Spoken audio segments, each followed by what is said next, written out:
Hello everyone, कैसे हैं आप सब लोग। डिसिप्लिनिंग योर टॉडलर्स अपनी नई वीडियो के साथ मैं अंजू अरोरा। इस वीडियो में मैं आपके साथ आपके टॉडलर को डिसिप्लिन करने के लिए 10 इफेक्टिव टिप्स शेयर करूंगी एंड आई एम श्योर आपको अपने बच्चे को age appropriate values behaviour settle करने में मदद मिलेगी। तो फर्स्ट ऑफ ऑल, पहला tip, have realistic expectations. Usually हम यंग पेरेंट्स की अपने बच्चों से जो एक्सपेक्टेशंस होती हैं बहुत बार वही रियलिस्टिक नहीं होती हैं। तो आपको ये समझना होगा कि आपका बच्चा उम्र के किस पड़ाव पर है, आपका बच्चा बड़ा हो रहा है, लैंग्वेज डेवलप हो रही है, इमोशंस डेवलप हो रही हैं, वो एक्सप्लोरेशन व एक्सपेरिमेंटेशन स्टेज पर है। और ऐसे में अगर आप डिसिप्लिन का जो आपका अपना मतलब है वो आप बच्चे से उम्मीद करते हैं तो शायद आपकी एक्सपेक्टेशन ही रियलिस्टिक नहीं है। तो एज अप्रोप्रिएट जो बाल सुलभ है बच्चे के लिए, अब चूंकि वो एक्सप्लोरेशन व एक्सपेरिमेंटेशन स्टेज पर है तो हर चीज को वो जानना भी चाहता है, पूछना भी चाहता है।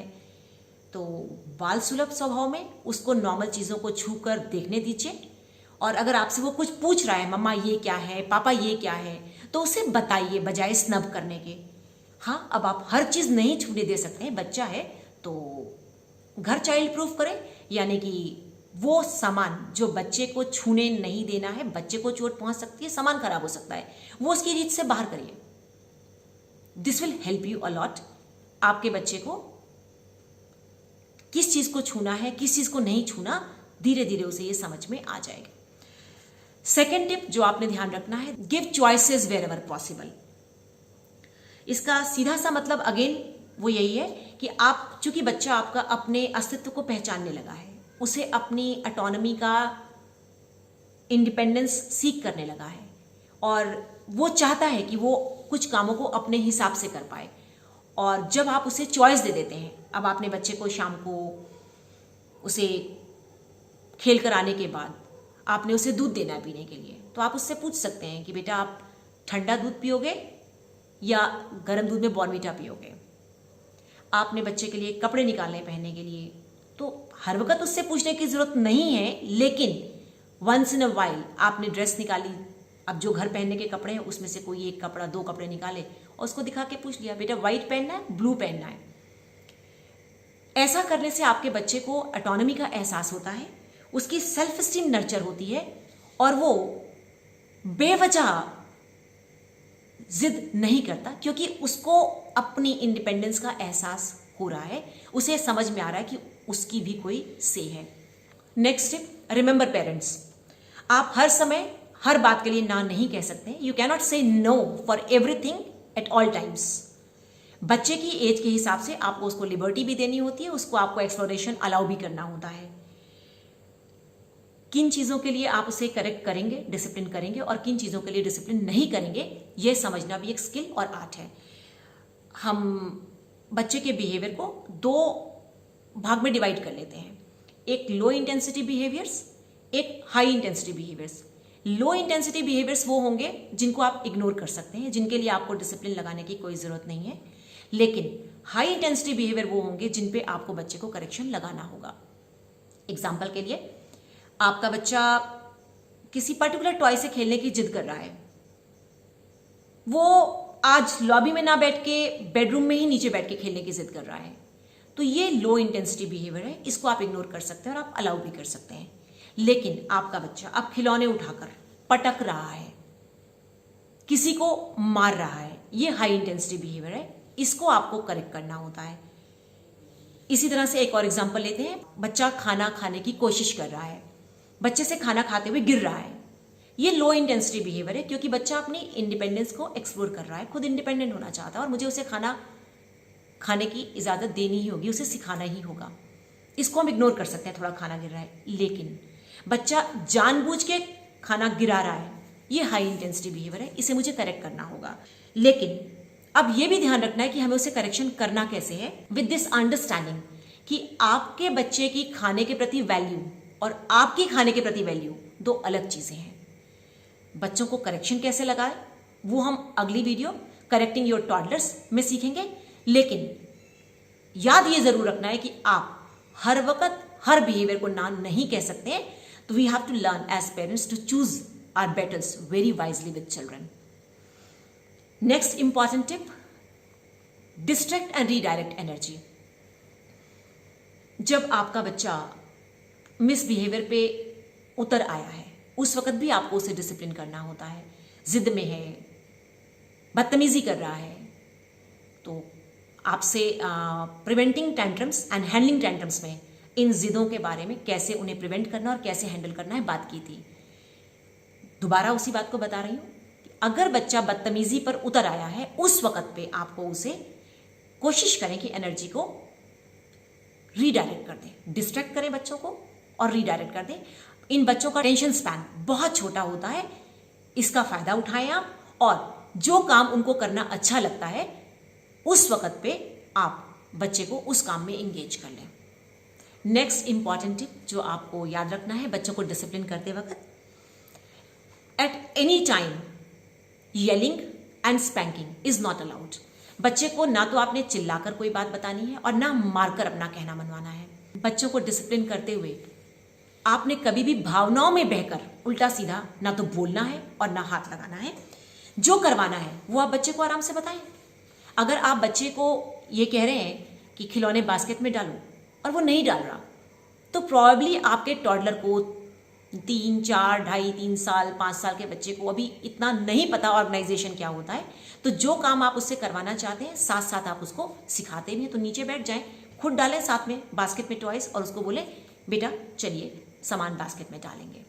और ये आपको याद रखना होगा कि आपको अपने बच्चों को, टॉडलर्स को कोच करना होता है, उन्हें हमें सब कुछ सिखाना होता है. Next important tip, have patience and be consistent in your approach. बच्चों को बड़ा करते हुए हम पेरेंट्स को एक ही मंत्र है हमारे लिए, पेशेंस पेशेंस पेशेंस. तो आप बच्चे को कोचिंग करने की कोशिश करें, उसको जो काम नहीं आता उसे वो सिखाने की कोशिश करें और अपनी अप्रोच में कंसिस्टेंट रहें. ऐसा ना हो कि आप जो काम सिखाना चाहते हैं, कभी तो आप मारकर बताते हैं, कभी आप बहुत प्यार से गोदी में बैठकर सिखाते हैं. तो जो कुछ भी उसे सिखाना है उसे प्यार से बताएं, साथ में कर दिखाएं और अपनी अप्रोच को बच्चे को कुछ भी सिखाते हुए कंसिस्टेंट रखें, ओवर द टाइम भी कंसिस्टेंट रखें. एक बहुत ज़रूरी बात यहाँ पर ये याद रखने की है कि खाली अगर आप अकेले मम्मी या पापा कर रहे हैं बच्चे को डिसिप्लिन करने की कोशिश, एक पार्टनर चीज़ों को समझ रहा है, उस हिसाब से काम कर रहा है और दूसरा पार्टनर नहीं समझ रहा, तो जब तक आप दोनों का कंसेंसस नहीं होगा, आप दोनों के बच्चे को डिसिप्लिन करने के पैटर्न में कंसिस्टेंसी नहीं होगी, बच्चा डिसिप्लिन नहीं सीखेगा. नेक्स्ट इंपॉर्टेंट टिप जो आपको याद रखना है, catch your toddler being good and offer genuine praise. ऐसा तो नहीं होता कि कोई भी बच्चा हर वक्त शरारती कर रहा है, हर वक्त बदतमीजी कर रहा है. ज़रूर दिन में ऐसे मौके आते हैं जब हमारे बच्चे, हमारे टॉडलर्स भी अच्छे काम कर रहे होते हैं. अब आपके टॉडलर ने खेलने के बाद अपने आप सामान उठा के बास्केट में डाल दिया और उठा के बास्केट ठीक जगह पे रखाया, तो दिस वॉज अ मोमेंट. आप उसे कॉम्प्लीमेंट कर सकते हैं, जेन्युइन कॉम्प्लीमेंट. वाओ, कितने रिस्पॉन्सिबल हो राजा बेटा आप मेरे.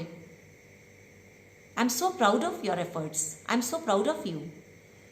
आपका बच्चा, आप उसे खाना खिलाने की कोशिश कर रहे थे, वो खुद भी कोशिश कर रहा है, आज उससे खाना पहले से बेहतर तरीके से खाया जा रहा है, उससे गिर नहीं रहा है, आप अगेन कॉम्प्लीमेंट कर सकते हैं. This is what I love about you.